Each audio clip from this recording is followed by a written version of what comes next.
Hey. Right, all right, all right, all right, all right.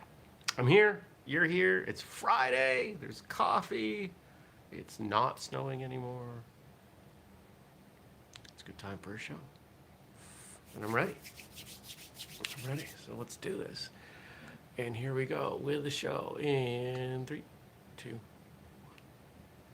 Good morning, everybody. Welcome. Today is Friday. It is April 23rd, 2021. I almost said 2022. My name is Jeremy, and this is my first cup of coffee.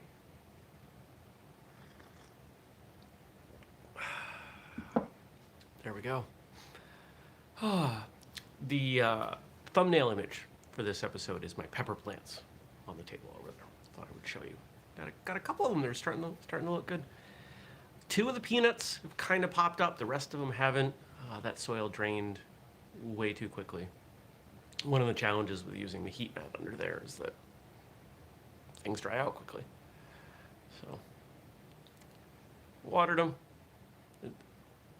Peanuts are anything for me, which is why I split the bag that I had. I did a quarter of them last Saturday. I'm going to do another quarter, like a whole other tray this week. So, tomorrow, this weekend, because it's Friday. Yay. Whenever I start anything new, I try to give myself some room to make mistakes. It's okay. If we start a new technique, a new form. You ever learn a new kick and fall over? I've done that. I've done that plenty of times. Not recently, because I haven't learned a new kick in a long time. I wonder if there's any kick. Are there any kicks out there I don't know? Something more than just a variation. I bet there is. Oh, there's definitely some stuff in capoeira that I don't know. Stuff that I'm not able to do. Because they involve flips. Stacy says, my questions from last night disappeared. Oh no. Good morning. I wonder what happened. I wonder if they got flagged as spam somehow. We have that happen from time to time, and I'm not sure why. I really don't. I'm not deleting it. The people who have access to YouTube aren't going to delete it. It's like Leslie and Andrew and Julius. None of them are deleting anything. I gotta be honest. Here's what I think's happening. We can't be sure of this, but here's my guess. Over the last year, YouTube has dramatically ramped up their automated, I don't have a better word, censorship stuff. Their automated removal of comments and posts and whatnot. And it's possible that we're getting bit by that. I don't get a notification in that case. Stacy, I do see your comments here. It's not showing. See, it's really interesting. Stacy, I'll show you. It's there in my notifications. And this happens, like I've seen this happen a number of times with Frank's comments. It shows in my list, but it doesn't show when I go to where it supposedly is. If I click on my face, it's not there. So I don't know. I wish there was something I could do about that. Here, let me check one thing. Let me go here. I'm looking to see if it's in the filtered section of the comments. Oh, YouTube wants me to install an app. Nope, they don't. Okay. Dashboard, comments. A few more comments.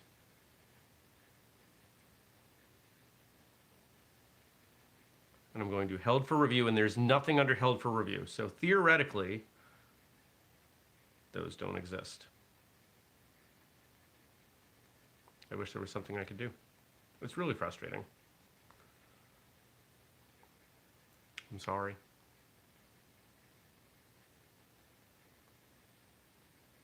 But you could post it here when it comes time, and I'll read it. I can get most of it. I can see the preview of it. Nope. You're not muted. It's not hidden. It's really stupid YouTube.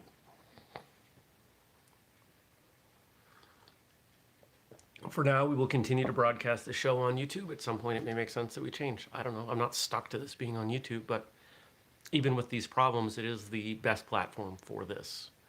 I could switch to something else, but then what? Where do we switch to? I'm not going to switch to Vimeo. There's a fee there. I don't even know if they do live. We'll just keep doing it. Yesterday was another good day. I've had a decent week. Overall, I've had a decent week. And the last couple of days have been pretty good. And we're going to aim for 3 in a row today. What made yesterday good? And this is the reason I'm sharing this as much for my benefit as anyone else's, because I've been struggling. That's not a secret. We've talked about this. I dialed back the expectations of what I'm supposed to do in a day. I have a much more reasonable list each day. Instead of trying to cram way too much stuff in, I'm being a little more gentle about it. 2, my day wasn't taken up by a bunch of meetings. I had no meetings yesterday. I got some good work done. I did another chapter, recording the audio version for Audible of Faith. And then, as I promised you I would, I finished the draft of the Strength and Speed hybrid program. Now, I think we found someone who wants to collaborate on the programs with me. So I sent that off to them to look over. I'm still going to have to develop the programs and do the videos, but I'm getting some indication. And I'm saying it this way because this person watches, or listens rather, to this show. It sounds like I can get some help, and I need some help. If I'm going to turn out these programs, I need some help. I could probably do, if I really focused on it, I could probably do 1 a week. That would be exhausting, but it could be that fast of a development cycle. I don't think we need to go that fast. I think 1 a month would be adequate. And that's kind of the pace that I want to get to. Where do we go after this one? I don't know. I'm probably going to do a flexibility one. Because that's what everybody seems to want. And then after we do that one, who knows? There's so many ways. As we put these tools out there are so many ways we can combine them.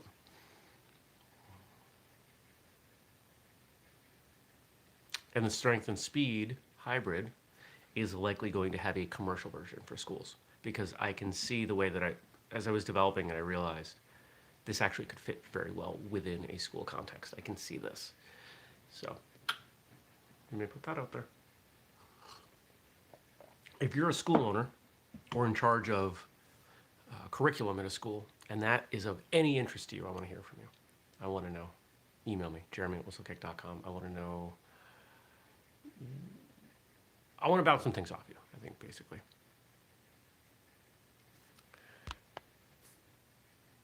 Stacy says, given the instant access of social media, how do we deal with the following 2 scenarios? Oh, I shouldn't have read that yet, because you haven't typed the 2 scenarios. Pretend I didn't say anything. So what's going on today? Today, headed up to the co-working space in Burlington. The last couple of weeks, one of the things I've really enjoyed about being up there is that I'm able, because there's really nothing on my calendar. There are a few things on my calendar. I'm able to get some thoughtful and kind of creative work done. It was last Friday that I came up with the idea for this new new episode kind of subset for Thursday shows. Bounced it off Andrew. We had a quick call and he loved it. And so we're going forward with that. And so my hope is if each Friday I can come up with one great idea, or at least pretty good idea that we can test out, that's pretty cool. Now, I've already got a few things listed on my calendar that I'm going to kind of noodle on and explore. Got some things around a particular type of content that I want to look at us doing on social media, because what we do is great, but can we make it better? Are there things that we can do that would be more engaging? We've come to be known for certain things on social media, but doesn't mean that I'm not ready to shake it up. And I want to shake it up, so let's shake it up.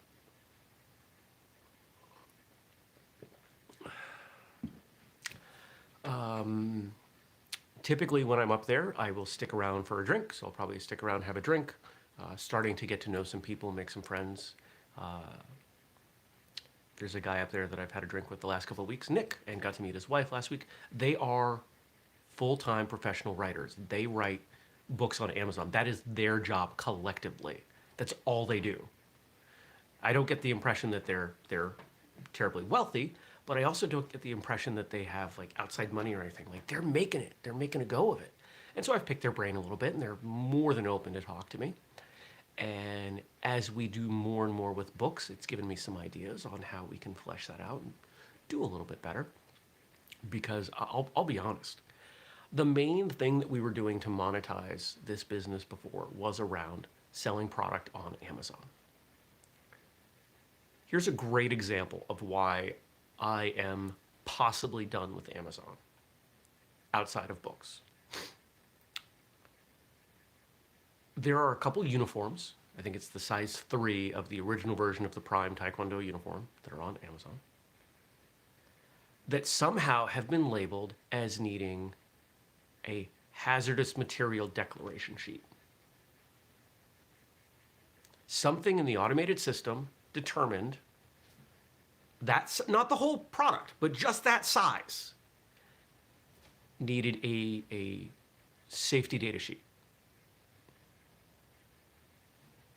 It does not. I don't have one. It doesn't exist because it's fabric.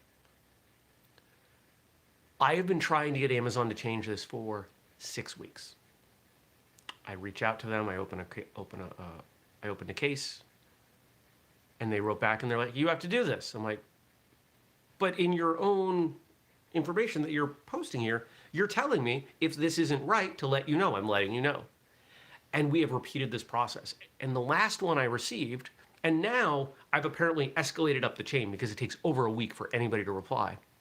In the last one, it was, they clearly copied some template, but didn't even fill it out. I have no recourse. This is all I can do. So imagine that we had tens of thousands of dollars of product there, which we used to. And then this happens. At one point, our glove reviews, we had 85 reviews with average of like 4.3 stars on our foam gloves. All of a sudden, most of those disappeared. We had 6. I was still able to find some cached pages that showed we had 86 and only had 5 now. And I sent screenshots to Amazon customer support, and they didn't care. As a business, it has become such a monstrosity, and there is nothing that we can do as sellers. So, does it make sense for us to invest a lot of time and energy into that anymore? It doesn't. I'm going to continue to sell what we have there, and at some point, when it's done,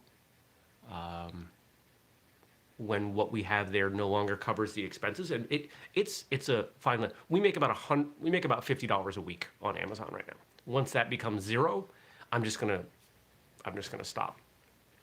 Cecil, how are you, my friend? It's been a long time. Cecil's asking, are you talking to an AI or a person? In theory, these are people. These are people following flowcharts. Think of it as, you pick up the phone and you call, any random tech support, and you get someone that you can tell that they're following a flowchart to troubleshoot. That's what this is. But to get it escalated is really hard. And there are just so many sellers having so many problems constantly that it's just a nightmare. There are people who, I'm on a number of Amazon seller forums, and there are people that have their accounts closed for seemingly no reason, and there's no recourse. They have to hire an attorney. There are attorneys that now specialize in getting your Amazon account reopened because it is such an onerous process. So Stacy, here we go, Stacy. So given the instant internet access, social media, how do we deal with the following 2 scenarios? Bad information, i.e. Taekwondo comes from the Latin words te, meaning to strike with the foot, kyon, meaning fist, and do, meaning discipline. This will never help you out on the street. That is not going to scare anyone. There's no power in that. Even Team USA Taekwondo had to post about removing negative derogatory comments about athletes. So how do you deal with trolls? How do you deal with false information? I have found over the years that it is not worth engaging with them. Now, when someone posts a comment and when someone posts something negative, if it is over the top, let's say, here's a great example. So on my personal YouTube channel, back when I had that stupid car, the Mazda, I made a lot of videos. I made like 15 videos outlining the problems, showing the problems. And those videos have gotten a lot of hate from people who somehow, it's two categories. It's people who somehow in some part of their brain seem to think that if they don't condemn and blame me for the problems that I have with my car, that it means their car is problematic as well. And two, people who just want to be jerks. When people will post really rude comments, just, you're an idiot, I just remove those. There's no benefit to responding to those or leaving them up. But then you've got other comments. Someone saying, like on a video about the sensors on the car, your car is filthy, you should try washing it sometime. And so my reply will be something like, are you suggesting that the dirt on the side of my car is causing the sensor problems when the sensor arrays in the front? It's doing two things. It's possibly engaging in an intelligent conversation instead of just getting bent out of shape about it. And two, it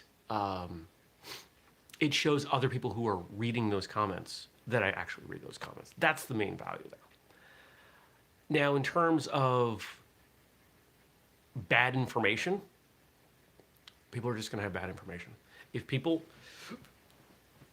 we have people, there was somebody, here's a great example out of whistlekick land. The second episode that we did of Who'd Win, the one with Jackie Chan and Jet Li, someone said in a comment that they were disappointed that we didn't mention that Jackie Chan had multiple black belts in judo, and that because of that he would clearly win over Jet Li. And I double-checked the research that we had done and found that Jackie Chan had done some judo, but I found no indication that he had a black belt, let alone multiple. So I responded, hey, I haven't found that information. Do you have a source? Not angry, not defensive, not argumentative, just, can you educate me? And so that's what I try to do in those scenarios.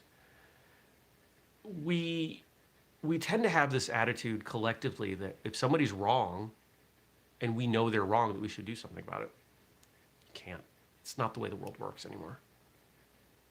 If somebody doesn't want to engage in an open dialogue, and most of the time on social media they don't want to. This is why on a personal level, and I've stopped saying this because even this was getting hate from people that claim to be my friends. When someone is wrong and you attack them for being wrong, you entrench them in their beliefs. It doesn't change anything. Oh, look at this stupid person who likes this thing, supports this thing, believes this thing. How are you helping the situation? You're not. You are then part of the problem. But we live in a time where people are stressed and angry and hurt, and what those people don't realize they're doing is they're actually being trolls. The majority of what I see on social media is people trolling and counter-trolling. And I just refuse to participate in it. If it were not for whistlekick, I do not think I would be on social media right now.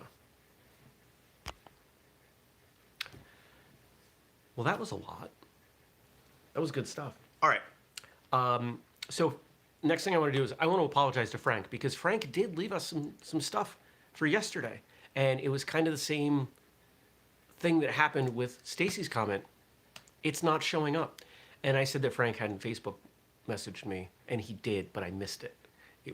He had sent me a series of messages because he sent me some for today as well, and I missed the Thursday one. So Frank, publicly, I am sorry.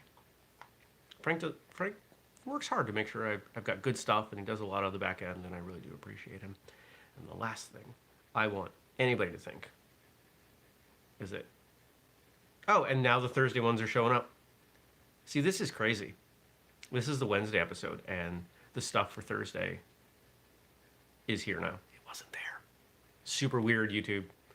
All right, Here are the jokes for Friday. The jokes for Funday Friday. Oh, we got a lot here. I don't think I'm gonna get through all these.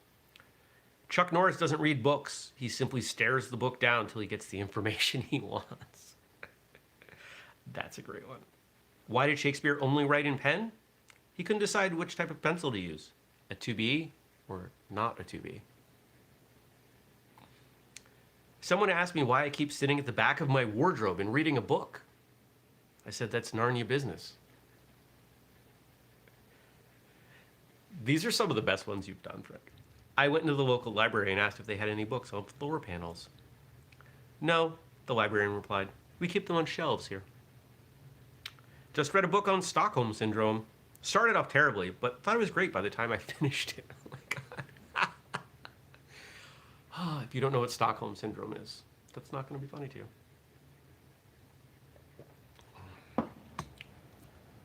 I'm looking for a book on how to fix automatic gearboxes, but the library only has manuals. A friend had his thesaurus stolen.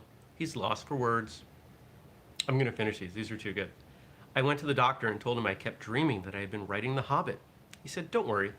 You've just been Tolkien in your sleep. Sounds Scottish, doesn't it? Tolkien. Just been Tolkien in your sleep. Just lost one of my Mr. Men books. No more Mr. Nice Guy. I went to the local bookshop and asked where the self-help section was. The shop assistant told me that if she told me where it was, that would defeat the purpose. Frank, those are great, man. Love it. All right. And we've got some quotes in here.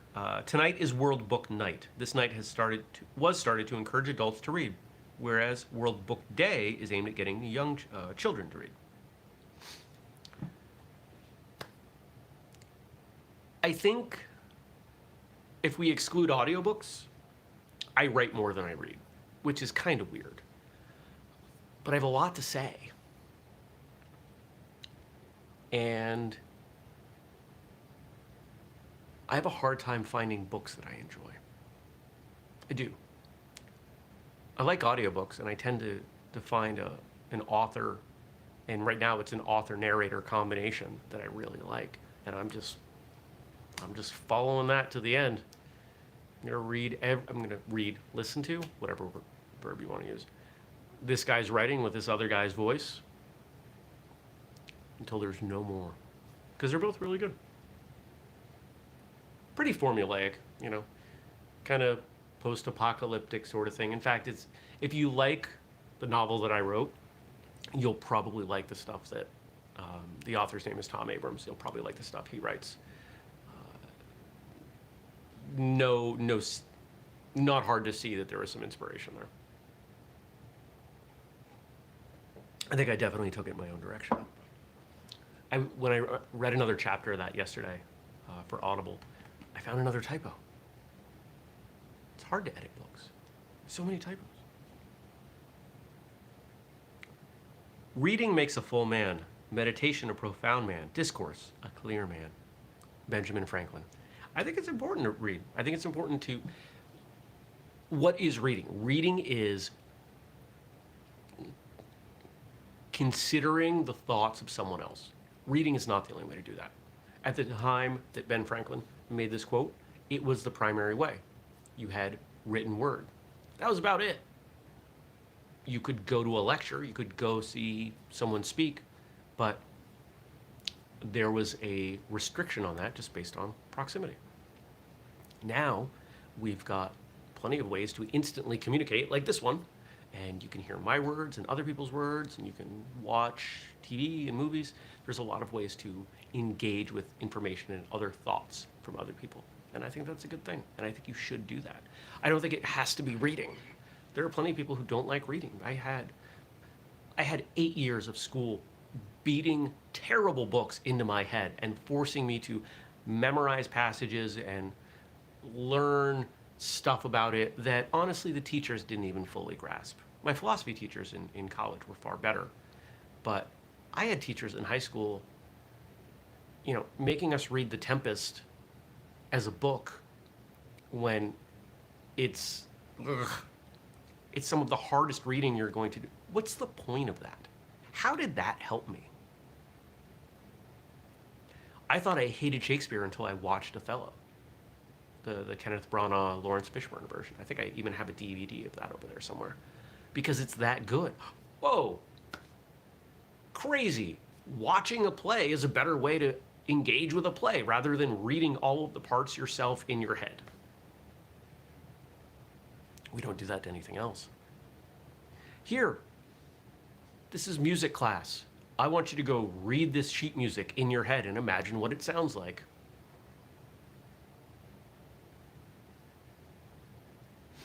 The way we present literature in school is just, doesn't work well. Now, back when I was in elementary school and I was able to read what I wanted, I read a ton. Read all kinds of stuff. I read everything. I read everything from books on stamp collecting to, teen fiction to autobiographies. I think what matters more than reading specific things as a kid is learning to appreciate reading. Here, read this book. Tell us about it. Because think about what happens when you decide you dislike reading. How much great information is going to be suppressed? How much are you not going to pick up? What about reading as a skill? If you don't read any books, and then you have to, read a manual for your job, it's going to take a long time. I don't know. There are consequences there. Let's move on. I'm getting riled up. The man who does not read good books has no advantage over the man who cannot read them. Mark Twain. I think I'd agree. But again, I'm gonna include other things with books. I don't think it has to be the written word. I think the written word for some of us works really well. I don't think it works for everyone. I think a lot of us are far more experiential, and I think this is why YouTube is such a big deal. What was the video I put on? I think it was Monday at lunch. It was a video on bushcraft. And it was this 90-minute video. It was a couple guys in the UK, and they're out in the woods doing some stuff. And I was making my lunch, and it was on, and I picked up some things about using an axe that I didn't know before, that I'd never learned. Cool. Next time I'm out in the woods with an axe, next time I'm chopping some wood for the fire pit, I've picked up some skills. Or at least I picked up the idea of some skills. Now, I could have read about that, but I wouldn't have been able to do it while I was making my lunch. Why am I so big on audio and podcasts? Because it's the only way you can consume information while you're doing other things. It's the only method of consumption of information that doesn't require vision. You can listen while you drive. You can listen while you work. You can listen while you clean, make food. And a lot of people listen to this show and Martial Arts Radio and our other shows in that way. Speaking of Martial Arts Radio, did you check out yesterday's episode 599? Yeah, 600's coming. Episode 599 about getting students back after COVID restrictions? Go watch it. It's here on YouTube. There's video. Andrew and I. Tell me what you think. Did we miss anything? Did we knock it out of the park? So far, the initial feedback is that we did. I'm going to read one more of these. I got two to pick from. This is a great one to end on. To acquire the habit of reading is to construct for yourself a refuge from almost all the miseries of life. W. Somerset Maugham. Maugham. That person. Stacy says, why am I suddenly hearing whistlekick while you work as a song? I don't know. I'm not recording it. Cecil's asking, what are your favorite martial arts books? My number one favorite martial arts book is Zen and the Martial Arts. Everything else is a distant second. That book is so core to who I am, not just as a martial artist, but as a person. Because of when I read it. I started reading that book when I was like 7. It was in the bathroom. I was a bathroom reader from a very young age, and the chapters are short. And the Martial Artist Handbook is, to some degree, modeled on that book because it was so inspirational for me. So this quote talking about escaping through a book, I think a lot of us can appreciate that. We can empathize with that concept. You know, plenty of things in the world suck, and it's nice to escape. And people escape in different ways. People escape with drugs or books or video games, which has been what I've been doing the last few months. People escape through exercise or sleeping too much. There are a lot of coping mechanisms. Some of them are healthier than others. I'm not going to judge. But even animals do this. Animals will, birds will knowingly eat fermented berries and basically get drunk. There are, those poisonous frogs. There are monkeys that will lick the frogs and trip out. This happens all over the place. We have this genetic predisposition to find an escape as a coping mechanism. And I think a book is a great way if you can find the right book. And it's really hard. There's so many books out there. How do you find the right book? Especially when reviews are tough. We had joined a review service for Amazon books, and I ultimately had to pull out of it and get a refund because we were getting troll reviews, basically. Somebody would read one of our books, find anything they didn't like with it, and give it 3 stars. They would list out, here are all the things I like about this book. Here's this one thing I didn't like. And there was one of them, it was somebody who, they even agreed, but they didn't like that I said it. They were looking for something to be unhappy about. There are a lot of people doing that right now. I think it is a lot of people's mindset. Let me find something to be unhappy about, and I can essentially bully your book and feel better. I don't do that. I gave everybody 5 stars because I was trying to help them out, because that was the idea. All right. Now, what am I doing this weekend? I'm playing with plants. It's supposed to be nice out. I'm going to get outside tomorrow. Hopefully the snow melts. I'm going to work on making some more birch syrup. I'm going to clean my house. I got a ton of stuff to do, and I'm looking forward to it. I'm feeling good. I hope you have a fantastic Friday. I'm going to go record another chapter of Faith, and then I'm going to get up to the co-working space, and I'm going to come up with some more great ideas, and hopefully they work out into something good, and you see it, and you remember this moment and say, I wonder if that was something Jeremy came up with on Friday the 23rd. Hope you have a good day. Hope you have a great weekend. I appreciate you watching. I appreciate all of your support. And if you want to help us out, Patreon, buy something, code FirstCup15. We've got the training programs at whistlekickprograms.com. And remember, we do the show every weekday, 6:30 a.m. U.S. Eastern Time here on YouTube. The shows keep getting longer because you guys are giving me more and more. We're going to have to figure something out because the show can't go to an hour, can it? Should it? Is this going to become like Good Morning America where we have 3 hours of show? That would be crazy. I don't want to do that. I don't have time for that. I don't think. Anyway, I'm going to contemplate that because that's an interesting concept. I appreciate you. Be well. Take care. See you Monday. Peace.